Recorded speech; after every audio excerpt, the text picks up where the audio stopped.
오늘의 사연을 시작합니다. 안녕하세요. 부산에 살고 있는 30대 직장인입니다. 오랜 시간 알고 지낸 4살 어린 여동생이 있습니다. 친여동생은 아니고 동네에서 알고 지내는 오빠 동생 사이입니다. 나름 귀엽고 이쁘게 생겨서 동네에서 인기도 많았고 저도 어릴 때 잠깐 좋아하긴 했습니다. 하지만 성격이 다소 내성적이다 보니 혼자서 소갈이만 하다가 포기했었습니다. 아무튼 그 여동생이 부산에 2주 정도 볼 일이 있다면서 내려온다는 것이었습니다. 그러면서 2주 동안 모텔에서 지내려고 생각하니 답답하기도 하고 숙박비가 부담이 된다면서 걱정을 하길래 별다른 생각 없이 제 집에 와서 지내라고 하였습니다. 남자 혼자 사는 집에 어떻게 가냐며 아니라고 하더니 집에 대해서 이것저것 묻는 것이었습니다. 평수는 몇 평인지, 방은 몇 개인지, 자기가 지낼 빈 방은 있는지 묻는데 집은 아파트고 위치는 어디인지 알려주고 평수는 48평에 방은 4개고 빈 방은 2개나 있으니 빈 방 중에 지내고 싶은 방에서 지내라고 하였습니다. 여동생이 오기로 결정이 나니까 몇 년 전에 사귀었던 여자친구가 온 이후로는 한 번도 여자가 집에 찾아온 적이 없어서 그런지 괜히 긴장이 되었습니다. 어느 방을 쓸지 몰라서 빈 방 2개 다 청소를 하고 여동생이 와서 쓸 옷걸이와 이불 등 나름 필요할 것 같은 용품들을 주문하고 침대에 누웠습니다. 밤새 얼마나 심장이 벌렁거리던지 거의 잠을 제대로 자지 못했습니다. 다음날 퇴근할 때쯤 여동생에게 전화가 왔습니다. 지금 부산역인데 언제 퇴근하냐고 묻는 것이었습니다. 어제까지만 해도 이번 주 주말에 내려온다고 했었는데 지낼 집도 있고 하니까 놀 겸 해서 일찍 내려왔다는 것이었습니다. 여동생을 데리고 저녁을 먹은 뒤에 같이 집으로 왔습니다. 제 집이 너무 좋다면서 30대 초반 싱글남이 살기에 너무 넓은 거 아니냐고 묻는데 나중에 결혼하고 애 낳고 지낼 거 생각해서 처음부터 큰 집으로 샀다고 하였습니다.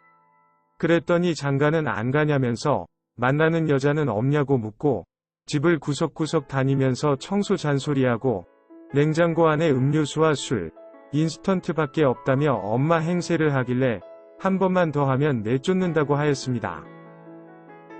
그러면서 어제 전화를 끊고 나서 빈방에서 지내면서 필요한 것들은 어제 주문하긴 했는데 아직 안 왔으니 며칠만 불편해도 참으라고 하였습니다. 그렇게까지 해주지도 않아도 된다고 하면서 온갖 애교를 떨며 고맙다고 하였습니다. 그날 저녁은 그렇게 집에 커피와 수다를 떨다가 잠을 잤습니다. 저는 제 방 화장실에서 씻고 침대에 누워서 핸드폰을 가지고 놀고 있는데 밖에서 여동생이 씻는 소리가 들렸습니다. 샤워 물소리에 순간 긴장이 되긴 했지만 여자가 아니라 오랫동안 알고 지낸 여동생이라고 리마인드하면서 잠을 청했습니다. 여동생은 바닥에서 이불 깔고 자는 것이 불편해서 뒤척이는 것 같았고 그날따라 멀리 있는 방에서 나는 소리가 너무나 잘 들리는 것이었습니다. 결국 여동생이 있는 방으로 가서 노크를 하였고 제 침대에 가서 자라고 하였습니다. 여동생은 손님이 어떻게 주인 침대를 뺐냐며 아니라고 거절했지만 제가 막무가내로 끌고 나와서 제 방에 들여보내놓고 제가 여동생이 있던 방에 누웠습니다. 이불과 베개에서 여동생의 향기가 났고 옷걸이에는 오늘 입었던 옷들이 걸려있고 열어놓은 캐리어에서는 여동생의 속옷도 보였습니다. 너무 심장이 벌렁거리면서 뜨거운 피가 쏠리기 시작했고 결국 나가서 한참 동안 동네 산책을 한 후 피곤해 지쳐서 잠이 들었습니다. 다음날 퇴근할 시간쯤 되니 여동생한테서 연락이 왔습니다. 오랜만에 실력 발휘를 해놓았으니 퇴근하고 밖에서 저녁 먹지 말고 집에 와서 같이 먹자는 것이었습니다. 어린애가 얼마나 요리를 해놨을까 싶었습니다.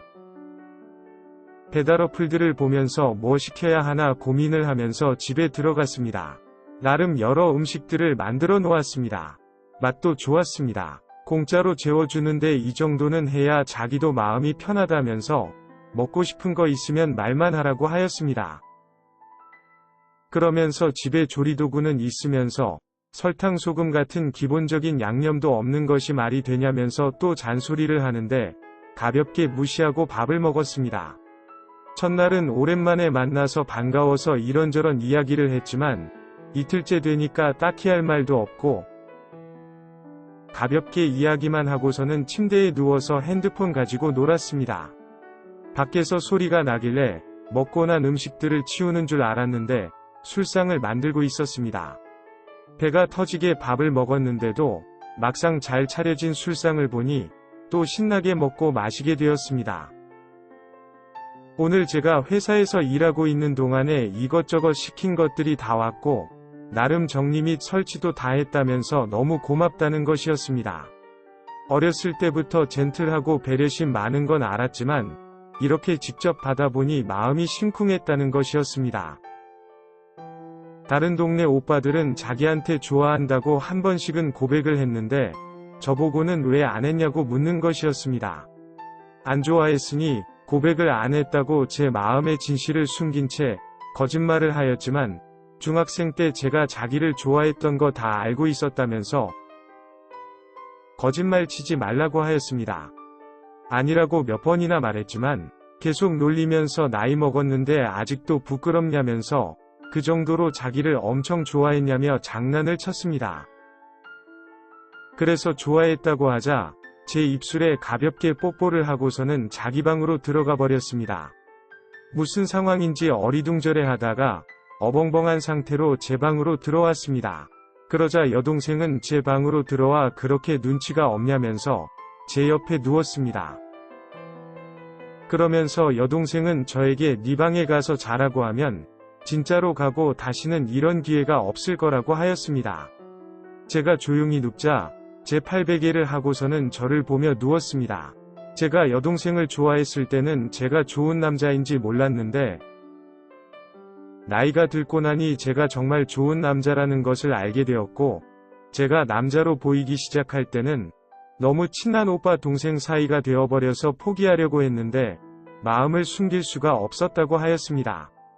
그래서 부산에 일이 있어서 온 것이 아니라 저와 시간을 보내려고 휴가를 내고 온 것이라고 하였습니다.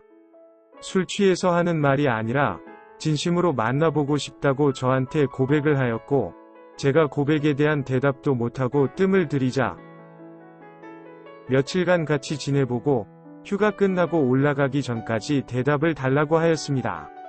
그때까지 답이 없으면 그전처럼 친한 오빠 동생 사이로 지내고 싶다는 뜻으로 받아들이겠다고 하였습니다. 그러면서 오빠한테서 좋은 냄새가 나서 첫날 밤에 침대에 누웠을 때도 너무 떨렸다며 다시 저에게 입맞춤을 하였고 저도 솔직하게 첫날 밤에 여동생 향기 때문에 심장이 터질 것 같았다고 솔직하게 말해주었습니다. 그렇게 저희 불이 붙었고 여동생이 휴가가 끝나서 가는 날까지 눈 맞을 때마다 침대행이었습니다. 물론 여동생과 결혼을 전제로 만나기로 하였고 격주로 제가 여동생이 있는 천안으로 올라가거나 여동생이 부산으로 내려옵니다. 가끔씩 보고 싶을 때는 퇴근을 하고 천안으로 갈 때도 있습니다. 아직 주변 사람들은 저와 여동생이 만나고 있는지 모르고 있으며 저희는 내년에 결혼할 생각을 가지고 있습니다. 이렇게 사연을 적다 보니 또 보고 싶어지네요. 오늘의 사연은 여기까지입니다. 구독과 좋아요, 알림 설정 부탁드립니다. 긴 글을 읽어주셔서 감사합니다. 구독과 좋아요 꾹꾹 눌러주세요. 꾹꾹. 알림 설정도 꾹꾹 눌러주세요.